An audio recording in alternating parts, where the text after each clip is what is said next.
rather than just simple performance, then it is AI. Systems that use AI demonstrate behaviors similar to human intelligence.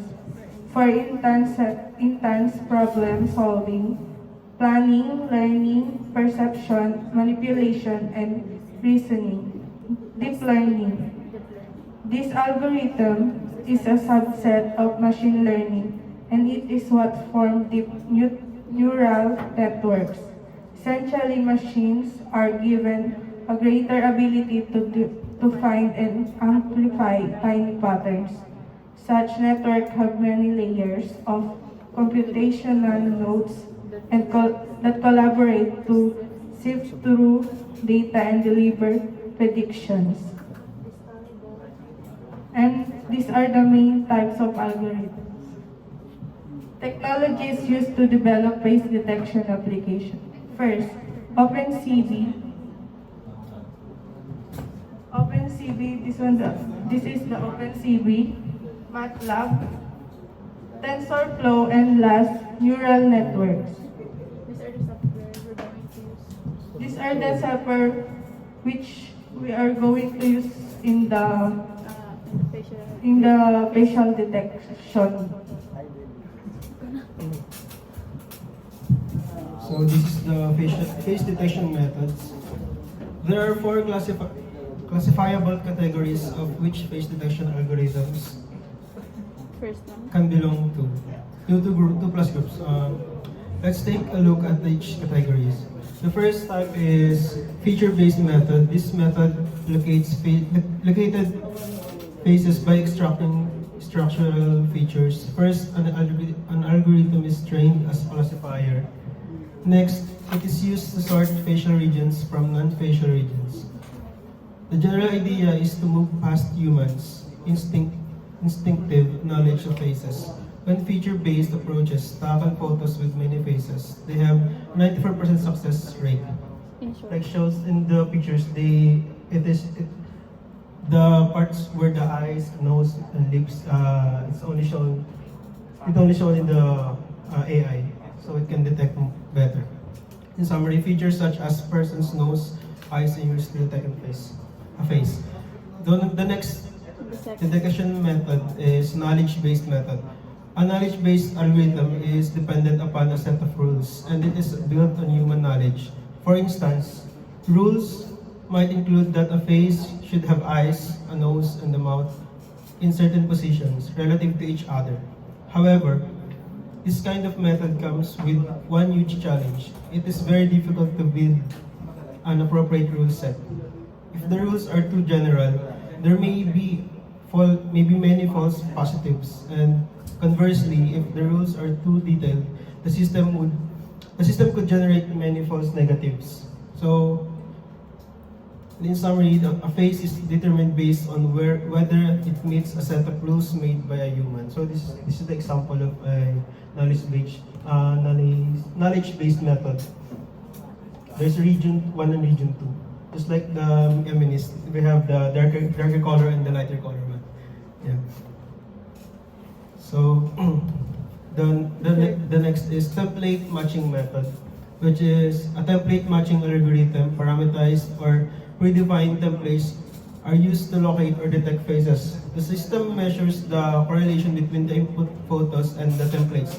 For instance, a template may show that a human face is divided into nose, mouth, eyes, and face photo regions. Also, a facial model could be compromised of just edges and use the edge detection method.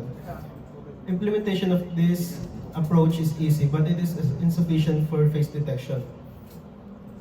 And so images are compared to standard face patterns that have been previously stored. So this type of method uses a face patterns to detect human faces. So the next one is appearance-based method. An appearance-based algorithm uses a set of training images to learn what a face should look like. In general, this method relies on machine learning and statistical analysis to determine relevant facial characteristics.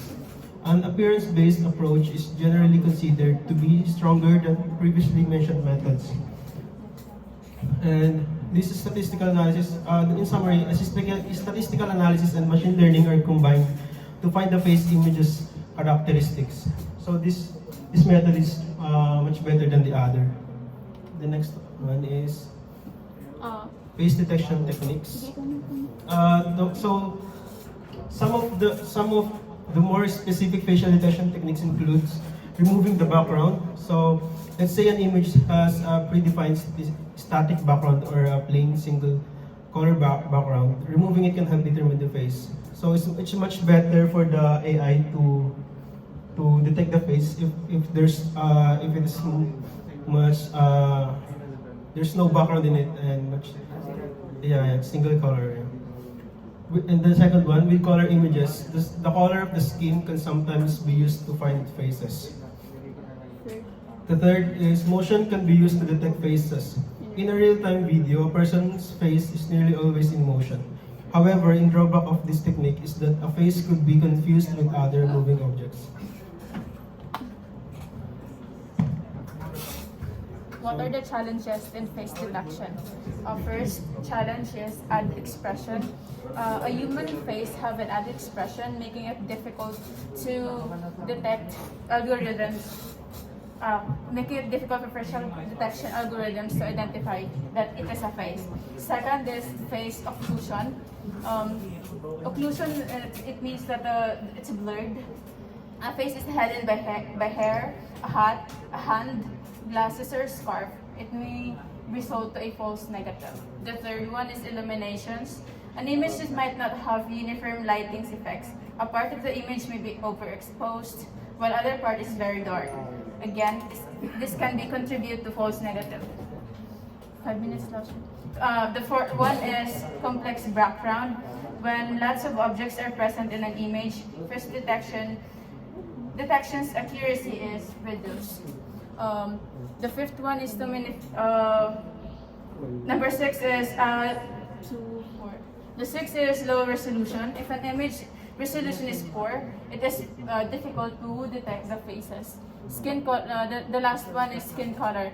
If somebody's skin color falls outside the gradient that is recognized with the algorithm, their face may not be detected. Why face detection is important today? It is because it is initial step in face analysis, face tracking, and most importantly, face recognition. The latter industry is growing by leaps and bounds, and it's applied to device unlocking, banking, hospitality, law enforcement, building security, and more. Face detection is necessary for facial recognition algorithms to know which part of an image must be used to generate face prints. Just like in an iPhone, for example, it's easy to unlock your phone if you set your iPhone to facial recognition. Next. Facial recognition is merely one application of face detection. What is the difference? The former is used for biometric verification and device unlocking, whereas the latter can also be applied to facial analysis and tracking. So, The difference is that facial recognition is to easily identify a certain person, while face detection is to identify it just by the face itself. Face shape. Advantages of face detection. Better security. Face detection augments surveillance tactics and forms the basis of the identification process of terrorists and criminals. Easy to integrate, most face detection solutions are compatible with security software. Automated identification. Face detection lets facial identification be automated, thus increasing efficiency alongside a heightened rate of accuracy. Disadvantages of face detection. First, huge storage requirements. Machine learning technology requires power data storage. Second, detection can be vulnerable. We've outlined the way in which facial detection can be thrown off. Last, potential privacy issues. There is a disagreement on whether face detection is compatible with human privacy rights. how how face detection algorithms are used. So the facial algorithms are used are facial motion capture, the facial recognition, and photography. So marketing, emotional interference, and lip reading. That's Summary. it. So to sum up this guide, the face detection is AI-based computer technology that is used to extract and identify human faces from digital images. So it's much safe and much good to use for our securities. Yeah. Face detection algorithms. Yeah. So this Yeah, these are the facts. That's okay. enough The next- frequent Yeah. Okay, Yeah, it's okay, okay. I think that's it. Yeah, Okay, it's due to time. time limitation. Yeah. Okay, so